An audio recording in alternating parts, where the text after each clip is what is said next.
নবীদের কাছে এক যুবতী মেয়ে এসে বলে, হে রাসূল, আমি জিনা করে ফেলেছি, আপনি আমাকে মুক্ত করেন। তার মানে আমার উপরে জিনার যে বিচার আছে এটা কায়েম করে দিন, তাহলে আমি মুক্ত হয়ে গেলাম। হাদিস হচ্ছে পৃথিবীতে যে যে অপরাধ করবে ওই অপরাধের শাস্তি যদি দুনিয়ায় সে পেয়ে যায়, মরণের পরে আল্লাহ ওই বিচার আর করবে না। এই মেয়েটা বেশ ভালোভাবে বুঝেছিল। মুসলিম এই মেয়েটি অন্যায়টা যৌবনের তাড়নায় সেগুলো ফাঁদে করে করে ফেলেছে। ডাক দিয়ে বলেন, হে রাসূল, আপনি আমার উপরে বিচার শুরু করেন, আমি মুক্ত হতে চাই পাপ থেকে।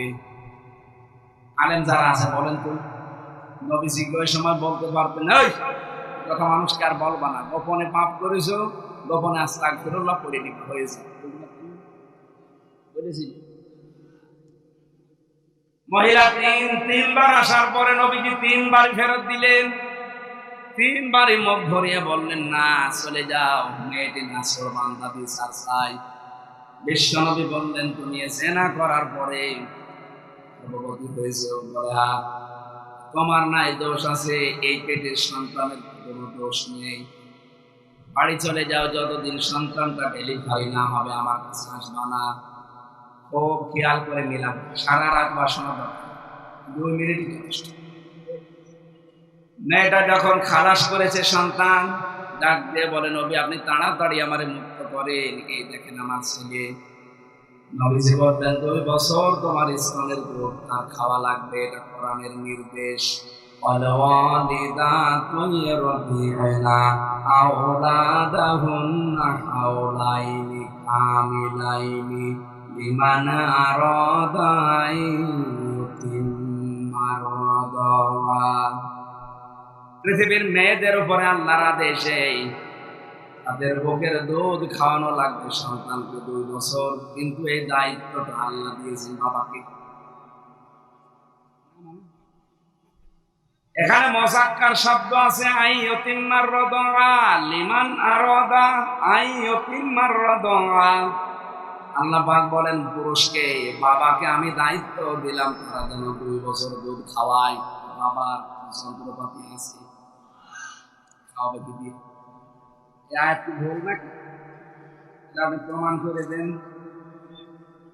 এই ছেলে ডিস্টার্ব করো কেন বলো তো? হ্যাঁ, গুরুত্বপূর্ণ বিষয় বলছি, ওর হাত ধরে বসিয়ে দিন, ও ভিডিও করা দরকার। এখন ওরা বসাননি কেন? ওরা হাত ধরে বসিয়ে দেন। পাগল ছাগল আসে। আমি একটা সবাই করবো যখন, তখন এসে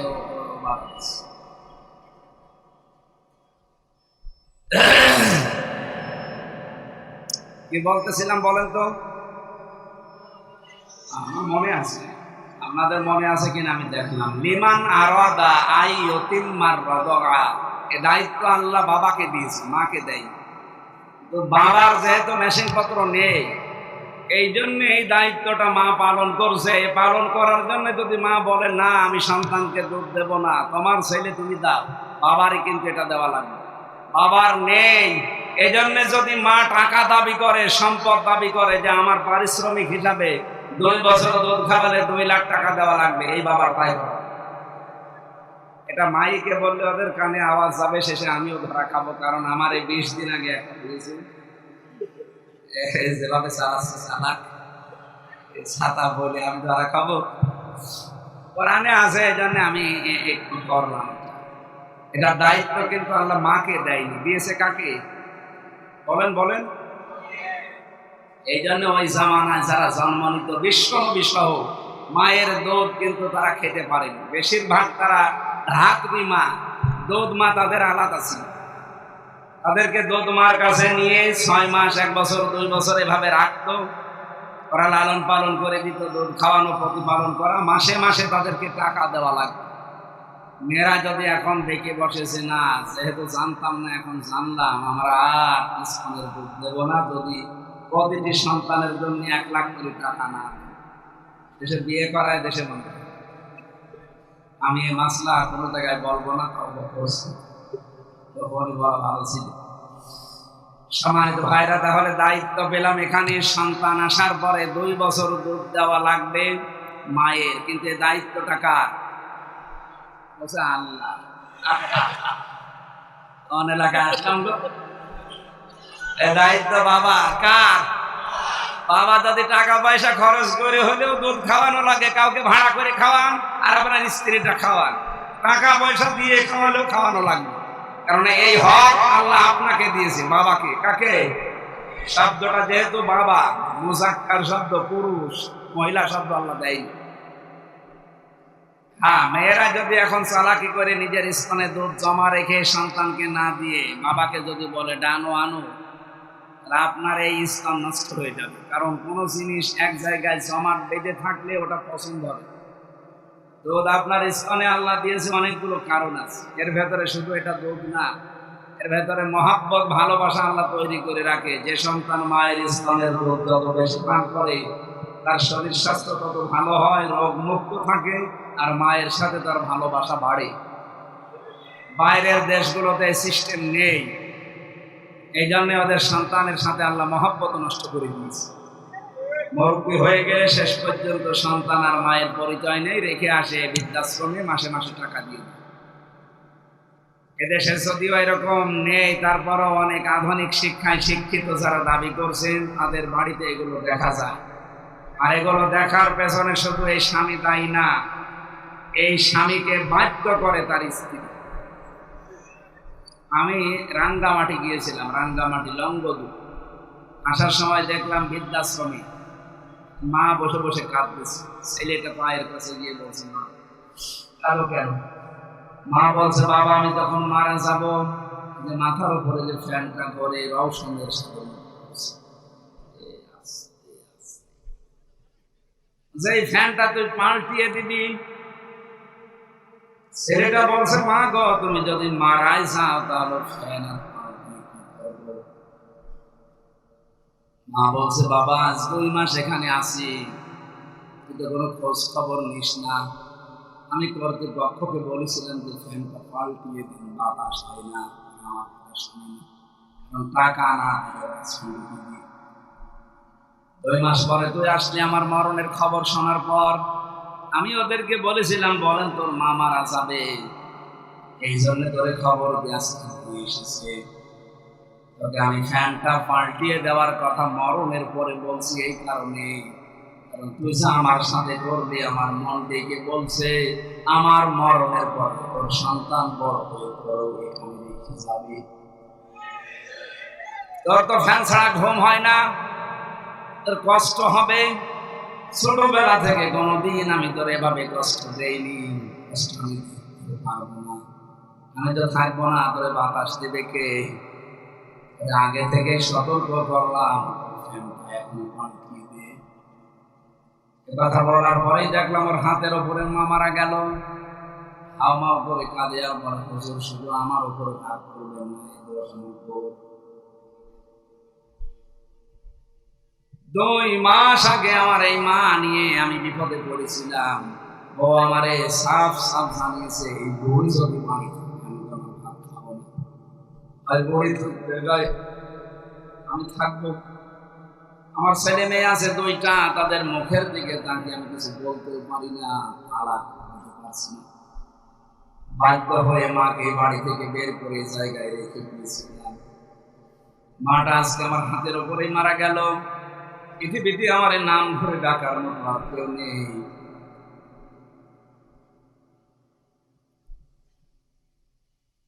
পাবনাবাসী শুধু রাঙ্গামাটি জেলার লংগদু থানার এই কলেজের ওনার জীবনে এরকম না, আমাদের বহু পরিবারে এখন মায়ের অবস্থা ঠিক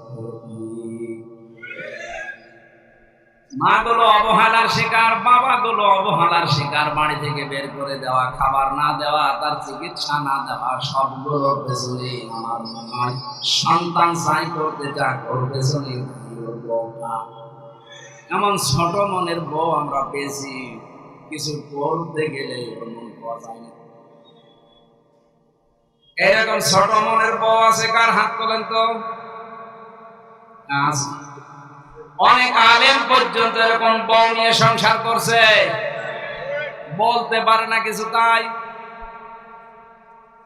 সম্মানিত মা বোনেরা, আপনার মা বাবার জন্য স্বামী খরচ করলে তো আপনার ভালোই লাগে। আর 25 বছর 30 বছর আমার পেছনে শ্রম দিল যে বড় বুড়ি, তাদের পেছনে খরচ করতে গেলে, হক আদায় করতে গেলে আপনার মন পাওয়া যায় না, টাকা কবরে নিয়েছেন। আশা করছি এই ইঙ্গিতটাই জ্ঞানী মানুষের জন্য যথেষ্ট।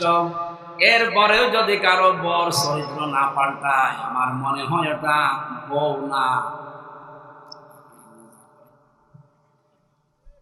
ও যতই নামাজ পড়ুক, রোজা রাখুক, কালো বোরকা পরুক, ও যত কিছুই করুক, ও যদি শ্বশুর শাশুড়িকে নিজের মা বাবার মতো মনে করতে না পারে, ওর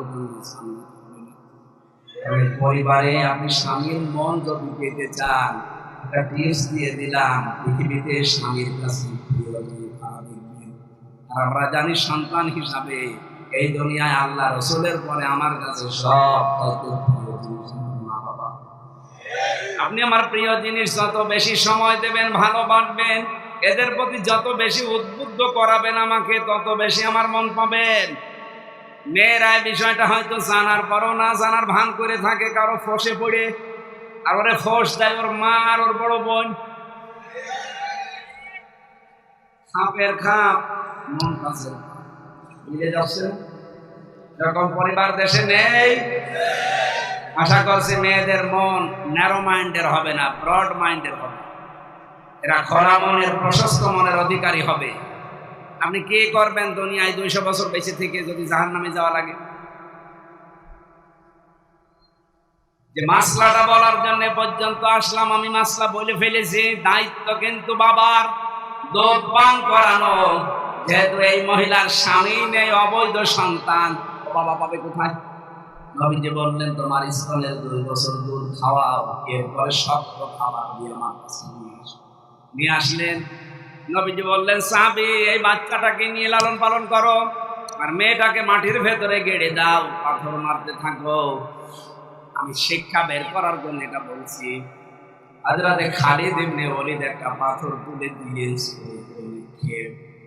মেয়েটার মাথা ফিনকি দিয়ে রক্ত বের হয়ে খালিদ ইবনে ওলীদের মাথায় মুখে তিনি ভর্ৎসনা দিলেন। ডাক দিয়ে বললেন, হ্যাঁ, এরকম নাপাক মহিলার রক্ত আমার শরীরে লেগেছে। নবীজির কানে কথা যাবার পরে তিনি বললেন, খালিদ কাকে কি বলো? আমি নবী, তুমি নবী না। আমি যা দেখি তুমি দেখতে পাও না। এই মেয়েটার অনুশোচনা, এই মেয়েটার তাওবা, এই মেয়েটার এই শাস্তিটা এত বেশি পছন্দ হয়েছে আল্লাহ।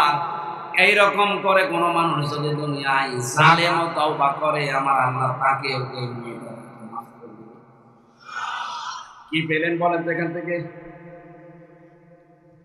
কয়েকটা শিক্ষা, যেখানে 1 নাম্বার শিক্ষা, নবীজি কিন্তু বলতে পারতেন এই মেয়েটাকে গোপনে গোনা করে ফেলেছ, গোপনে আস্তাগফিরুল্লাহ পড়ে নিও, পারতেন না? বলেন না কেন? বলেছি।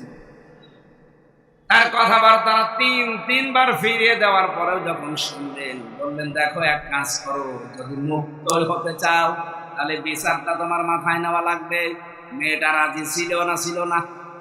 ও যদি পালিয়ে চলে যেত, সে জীবনের মায়া আছে, আমি আমার না জীবনেও চাবো না। ওই মেয়েটা সন্তানটা খালাস করে ফেলে দিয়ে, মেরে ফেলে নিজে আবার স্বাভাবিক জীবন।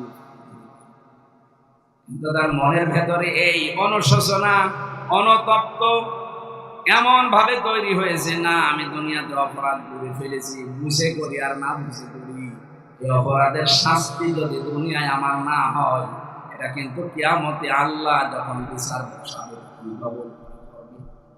এখন নাই 2000 মানুষের সামনে, আর কিয়ামতে বিচার হবে কোটি কোটি মানুষের সামনে। এখন বিচার হবে উম্মতে মুহাম্মদের সামনে, কিয়ামতে বিচার হবে 1,24,000-এর উপরে নবী। এই জন্য বাংলাদেশে 15.5 বছরে যারা অপরাধ করেছেন, যে যে অপরাধের সাথে জড়িত ছিলেন, সত্যি যদি মাপ পেতে চান, অপরাধ থেকে যদি মুক্ত হতে চান, শুধু আস্তাগফিরুল্লাহ পড়লে হবে না, আপনাকে ওই গুনার শাস্তি আগে দুনিয়ায় নেওয়া লাগবে।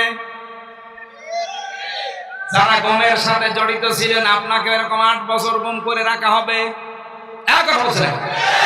আমি কি আর কি মারছি?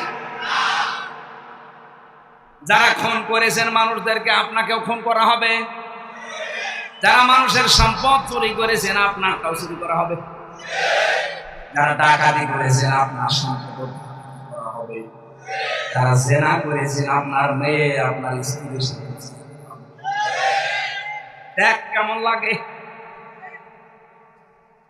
ভার্সিটি থাকাকালীন একটা উপন্যাস পড়েছিলাম, দেখ কেমন লাগে। আমার তো মনে হচ্ছে এই বাটপার ব্যারিস্টার সমন, দরবেশ বাবা, ইনো নুনু মিয়া, এদের এই দৃশ্যগুলো দেখে আমার মাঝে মাঝেই মন দিয়ে দেখ কেমন লাগে। দেখ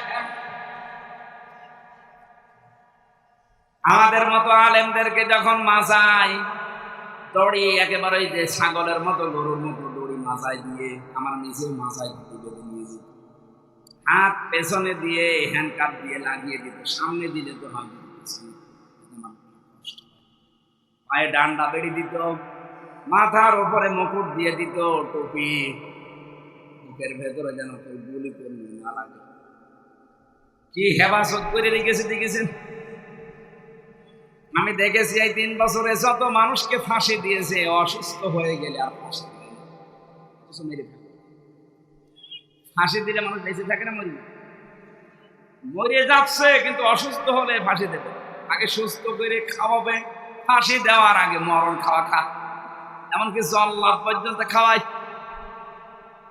শাহজাহান জল্লাদ ছিল, দেখতাম মরণের খাওয়া খায়, যেদিন ফাঁসি দেবে এরপরে ওরে মন মতো খাওয়িয়ে যেটা ফাঁসি দেওয়া হবে তারেও যা মনে চায়।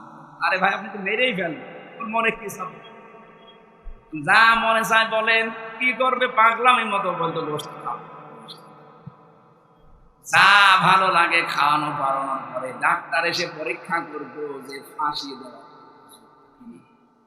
কত বড় বাধা, মেরে ফেলবে কিছুক্ষণ পরে। আর এখন আমার শরীর পরীক্ষা করছে, ডায়াবেটিস আছে কিনা দেখবে। আমার এই যে কি মাপে, এটা কত উঠতেছে কত নামতেছে, 80/120 হলে বলে ঠিক আছে এখন নিয়ে চলো, যদি 140/180 হয় বলবে না এখন।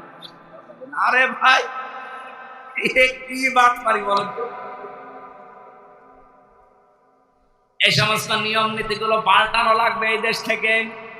সংস্কার যখন আরম্ভ হচ্ছে, দেশের বহু সংস্কার দরকার আছে। বিচার ব্যবস্থায় বিশেষ করে জেল কোর্টে বহু নিয়ম নীতি সেই ব্রিটিশের পালন করা। এই যে আমার জেল হাজ হয়, হজ করলে মানুষ বলে আলহাজ, আমরা যারা জেলে ছিলাম জেল হাজ হয় না। আমরা দেখেছি এই যে এই কারবারগুলো, এই লগুলো, আইনগুলো পাল্টানো দরকার। ব্রিটিশ যা দিয়েছে ওইটাই কেমন কিন্তু সহজ, কেন এটা মুসলমানের দেশ, 96% মুসলমান এখানে আছে। জেলখানায় দিলে তার সাথে আচরণ কি করা লাগে ওই আচরণ শুরু করেন, ও মানুষগুলো অনুতপ্ত হয়ে ফিরে আসবে সুমামার মতো। নবীজি হযরতে সুমামাকে আটক করেছিলেন, বেঁধে রেখেছিলেন পিলারের সাথে মসজিদে নববী। বিশ্ব নবী বলেন, সুমামা এখন কেমন লাগে, কি করা যায় তোমার সাথে। হযরতে সুমামা ওই সময় তো লিডার ছিলেন, ইয়ামামার বিগ লিডার তিনি। ডাক দিয়ে বলে, মোহাম্মদ তুমি বাঁচাতেও পারো। তারপরও তিনি কিন্তু জেল বন্দী ছিলেন না, তিনি ছিলেন বন্দী। 14 বন্দীদের মেরে ফেলা যায়, আর জেল বন্দীদের সাথে আচরণ ভালো করা লাগে অপরাধ প্রমাণ হওয়ার আগে। আমার অপরাধ এই যে 3 বছরের ভেতরে প্রমাণ হয়নি, আমার প্রমাণ হয়েছে আমি নির্দোষ, আমার কোনো দোষ নেই, আমি জেল বন্দী, তাই আমার সাথে আপনি যা করলেন 3টা বছর ফাঁসির কন্ডেম সেলের ভেতরে রেখে। আর নবীজি যুদ্ধ বন্দীদের সাথে কি করেছে আপনি তাকান, এমনি আপনাকে মানুষ গালি দেয়। বিশ্বনবী নিজে ইসলামের সৌন্দর্যগুলো তার সামনে তুলে ধরলেন, এ জগৎ এবং পরের জগতের সম্পর্ক শেষ না, আসতেছে। বাড়িতে যাওয়ার পরে স্ত্রীকে বললেন গোশত রান্না করো, নিজে উঠে গোশত রান্না করার পরে সাহাবীদেরকে বললেন নিয়ে যাও, সুমামার বাঁধন খুলে তাকে খাওয়াও। খাবার দাবার হয়ে গিয়ে বললেন আবার বেঁধে দাও। দ্বিতীয় দিন নবীজি আবার আসলেন তার কাছে, জিজ্ঞাসা করলেন কেমন লাগে। ইসলামের সৌন্দর্য গুলো তুলে ধরলেন। বাড়িতে যে নিজে মুখের দুধ দহন করে গরম দুধ পাঠালেন। আমার মনে হয় বাংলাদেশে কেউ জামাই করে জামাই আদর চলছে। তৃতীয় দিন নবীজি এসে সোমামাকে বললেন ছেড়ে দেন। সাহাবীরা বল হুজুর ছেড়ে দেব মানে আপনি জানেন একে বিগ লিডার। নবী বলেন আমি যা দেখি তোমরা দেখো না, আমি নবী তোমরা নবী না। এটা জিনিস আর জিবরাইল ছেড়ে দেওয়া হয়েছে তাকে।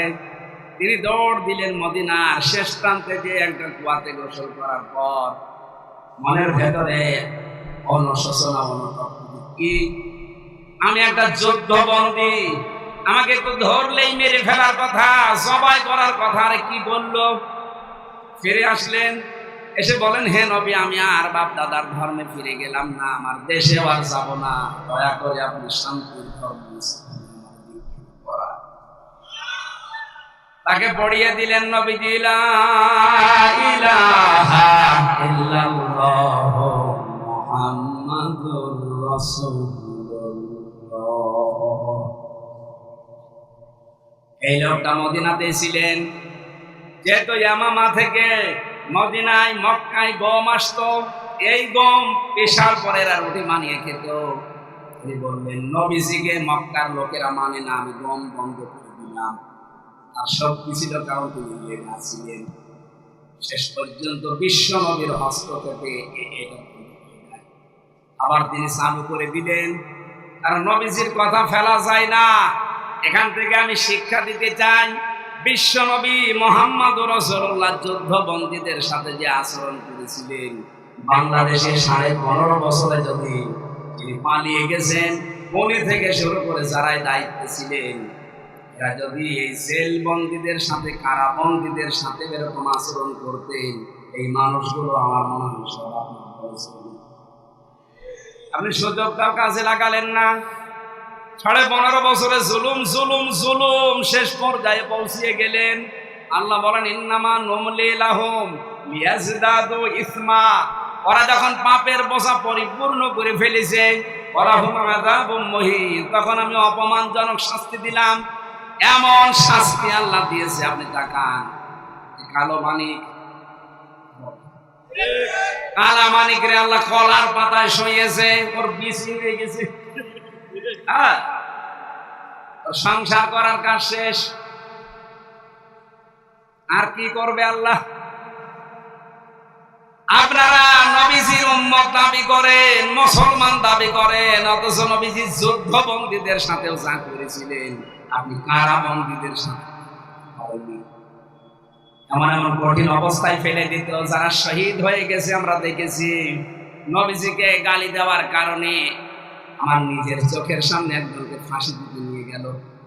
সেই ছেলেটা প্রায় 12 বছর ছেলে ছিল, ময়মনসিংহের দিকে বাড়ি। অপরাধ দেওয়া নবীজিকে একদিন গালি দিয়েছিল একটা লোক, তারে কেউ শাস্তি দেয়নি, ও নিজের হাতে শাস্তি দিয়েছিল। আর এটা ইসলামের নিয়ম, যারা দুনিয়াতে বিশ্ব নবীকে অপমান করবে, গালি দেবে, তাদের বেঁচে থাকা এই কাজই করেছিল।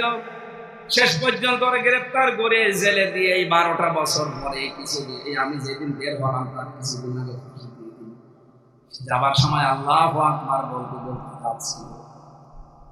বাস্তবে দেখেছি আপনি কারাবন্দীদের সাথে আচরণ করতে পারেন নাই। 15.5 বছরের সবচেয়ে বেশি জুলুমের শিকার কারাগারে হয়েছে আলেমরা।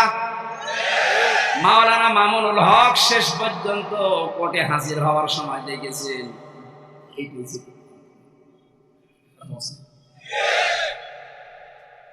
শ্রদ্ধাভাজন বড় ভাই, উনি আমার সাথে 3 বছর ছিলেন, তার বহু অবদান আমার প্রতি আছে। আমি কৃতজ্ঞতা স্বীকার করছি। আল্লাহ পাক তার জীবনের অপরাধ খুব ভালো হাফেজ। বাংলাদেশে যদি আমার মনে হয় 50 জন হাফেজ থাকে নাম করা, তাদের কোরআন ইয়াদ আছে, তার ভেতরে মাওলানা মামুনুল হক একবারে দাঁড়িয়ে 2 পারা 3 পারা 5 পারা করে তাহাজ্জুদের নামাজে পড়ে। আমি একটা যুবক মানুষ, 1.5 পারা পড়তে গেলে পা ব্যথা করে। আমার বয়স 52 বছর, আমার বাবার বয়স। আল্লাহ তাআলা এই 3.5 বছরের ইবাদত বন্দেগী যেন 3000 বছরের ইবাদত হিসাবে কবুল করে। বলেন আমিন। যে শিক্ষাটা নিয়ে আসতে চাচ্ছিলাম এইটাই, যারা অপরাধ করেছেন জুলুম করে, আয়না ঘর বানিয়ে মাটির নিচে নিয়ে আমাকে 10 দিন রেখেছিলেন মাটির নিচে। কি অপরাধ আমার ছিল? আমার তো প্রমাণ হলো যে অপরাধ নেই। আমার সাথে অপরাধ করে যারা জড়িত, আমি চাই তাদেরকে 3 বছর ফাঁসি তারপরে তাদের মাফ। তাছাড়া শুধু আস্তাগফিরুল্লাহ পড়লাম আর মাফ হয়ে গেল। ইসলাম কি আপনাকে ইয়ারকি মারার জন্য এসেছে?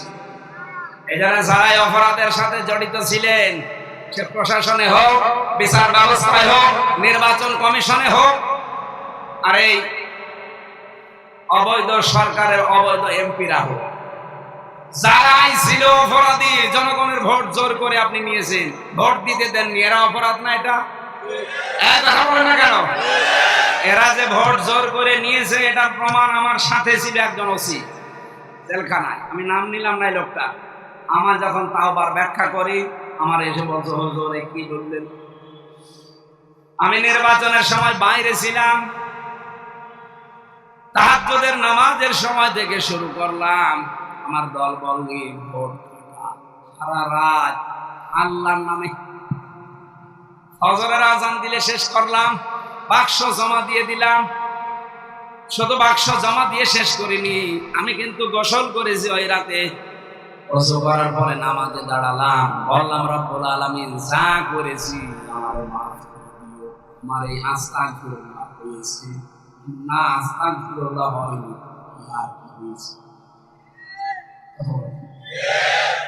আরে ভাই, আপনি তো আল্লাহর কাছে অপরাধ করেননি, আপনি অপরাধ করেছেন আমার মতো হামসার কাছে। একটা এমপির আন্ডারে 3.5 লাখ 4 লাখ মানুষ থাকে, আমার মতো 3.5 থেকে 4 লাখ হামসা এরকম ভোট দিত, আপনি দিতে দেননি, সব নিজে দিয়েছেন। আর আপনি এখন তাহাজ্জুদের নামাজ পড়ে গোসল করে আপনি ওযু করে আস্তাগফিরুল্লাহ পড়ছেন। আগে আপনি এই 4 লাখ মানুষ থেকে মাফ চাবেন, এরা মাফ করলে তারপরে আস্তাগফিরুল্লাহ পড়বেন। এই আস্তাগফিরুল্লাহ তখন কবুল হয়। কথা বুঝতেছেন? সুতরাং যারা অপরাধ করেছেন এই 15.5 বছরে, আপনি ফিরে আসেন, মাফ চান, কিন্তু শাস্তিটা ওই মহিলার মতো নেই, তাহলে আপনার তওবা কবুল হবে। আমি যা বোঝাতে চেয়েছি আশা করছি আপনারা বুঝেছেন। এরপরও যদি না বোঝার ভান করে থাকেন, তাদের কাছে টাকা পয়সা খেয়ে বেকার ধোকা দিয়ে প্রতারণা করে টাকাও খাচ্ছেন, ওদের মাফও হচ্ছে। অনেকে কিন্তু এই ধান্দায় আছে আগস্টের 5 তারিখের পর থেকে বিভিন্ন কায়দায় বলছে বাবা শাহজালাল সবই হালাল, আপনি আসেন খুব টাকা নিচ্ছে, ওর গোলা মাফ হচ্ছে না। কারণ ওর টাকা দিয়ে করবে কি? গোলা কি আপনার সাথে করেছে? আপনার মতো 3.5 লাখ 4 লাখ মানুষের সাথে অপরাধ করেছে। কথা বলছেন কেন? এই 3.5 লাখ 4 লাখ মানুষের অনেক মানুষ এই 15 বছরে মরে গেছে, আপনি তাদের কাছে ক্ষমা চাবেন কি করে? এই জন্য যারা এই জালেমদের দোসর ছিলেন, জালেমদের সাথে যারা জড়িত ছিলেন, তাদের দুনিয়া শেষ, আখিরাত তো আপনি শেষ করেছেন। কিয়ামতের ময়দানে যখন আপনার আমলনামা হাতে আল্লাহ দিয়ে বলবেন পড়, আল্লাহ পাক বলেন ফাম্মা মান উতিয়া কিতাবাহু বিয়ামিনিহি ফায়াকুলু হাউ মুকরাউ কিতাবিয়া। মানুষগুলোর আমল ভালো ছিল, এরা কিতাবটা হাতে নিয়ে বলবে হ্যাঁ এইটাই তো আমি বিশ্বাস করতাম, ইন্নী জানানতু আন্নী মুলাকিন হিসাবিয়া, আমার দৃঢ় বিশ্বাস ছিল এই যে আমার হিসাব করা লাগবে। এখানে আলেম যদি কেউ থাকেন দেখেন তো, ইন্নী জানানতু, জানানতু মানে ধারণা করা। আমি কি ধারণা করতাম যে আমার হিসাব দেওয়া লাগবে? না, আমি বিশ্বাস করতাম। এই জন্য জানানতুর আগে আল্লাহ ইন্নী গুরুত্বপূর্ণ একটা শব্দ দিয়েছেন, ইন্নী জানানতু আন্নী মুলাকিন হিসাবিয়া, অবশ্যই আমি বিশ্বাস করতাম আমাকে হিসাবের মুখোমুখি হওয়া লাগবে। সে সময় এখন আমাদের সামনে, আমরা যা করব এই বিশ্বাস নিয়ে করব যে আল্লাহ তোমার সামনে কিন্তু আমার হিসাব হবে। সন্তোষজনক জীবনের অধিকারী আল্লাহ তাকে বানাবে। এই জান্নাতুল আলিয়া, সর্বোচ্চ মাকাম যেটা জান্নাতের, সেখানে আল্লাহ তাকে পৌঁছাবেন। কুতুফুহা দানিয়া, যার ফলগুলো ঝরে। কুলু ওয়াশরাবু হানিয়ান বিমা আসলাফতুম ফিল আইয়ামিল খালিয়া। আল্লাহ পাক তখন ফেরেশতাদেরকে অর্ডার দেবে, ওকে বলো যে খাও, পান করো, গত দিনে যে কষ্ট স্বীকার করেছে দুনিয়াতে, হিসাবের মুখোমুখি হওয়ার জন্য জীবন করেছে, আজকে তার সেই ফল আল্লাহ ভোগ করার জন্য দিয়েছেন। সুবহানাল্লাহ। আল্লাহ পাক বলেন, আম্মা মান উতিয়া কিতাবাহু বিশিমালি, যাকে আমি আল্লাহ বাম হাতে তার আমলনামাটা দেব, অপরাধীকে, ফায়াকুলু ইয়া লাইতানি লাম উতিয়া কিতাবিয়া, লোকটা বলবে, আল্লাহ আমাকে যদি এই হিসাবের এই খাতাটা নাই দেওয়া হতো তাহলে আমার ভালো হতো। মানে যা করেছেন জালেমরা, দুনিয়া আখিরাত আপনাদের শেষ, আমাদের বাঁচার আর কোনো পথ নেই। হযরত বলেন, কেন আল্লাহর রহমত থেকে নৈরাশ হওয়া নিষেধ? হ্যাঁ নিষেধ, কিন্তু যেভাবে আপনি রহমত থেকে নৈরাশ না হয়ে তওবা করা দরকার, আপনি তো করবেন না ওইভাবে। লা তাকনাতু মির রাহমাতিল্লাহ, এই আয়াতের পরে যে আয়াতটা আছে এইটা আমাদের দেশে বলা হয় না। আরে আশা দেওয়া হয় যে তোর কোনো চিন্তা নেই, আল্লাহর রহমত বিশাল বড়। আরে ভাই বড় ঠিক আছে, কিন্তু সেই ক্ষমা পাওয়ার জন্য দুইটা শর্ত মানা লাগে আর একটা সময় মেনটেন করা লাগে। সূরা জুমারের 54 নম্বর আয়াত, আগেরটা 53 নম্বর আয়াত। ওয়ানিবু ইলা রাব্বিকুম ওয়া আসলিমু লাহু মিন কাবলি। আল্লাহ বলেন, এক নম্বরে আমার দিকে জীবনের মতো ফিরে আসা লাগবে, দুই নম্বরে আমার বিধান যেখানে যেটা পাবি পেছনে আর ঘুরবি না, আত্মসমর্পণ করবি। এই দুইটা বলতে যত সহজ মনে হচ্ছে, শুনতে যত সহজ মনে হচ্ছে, মেনে নেওয়া অত সহজ।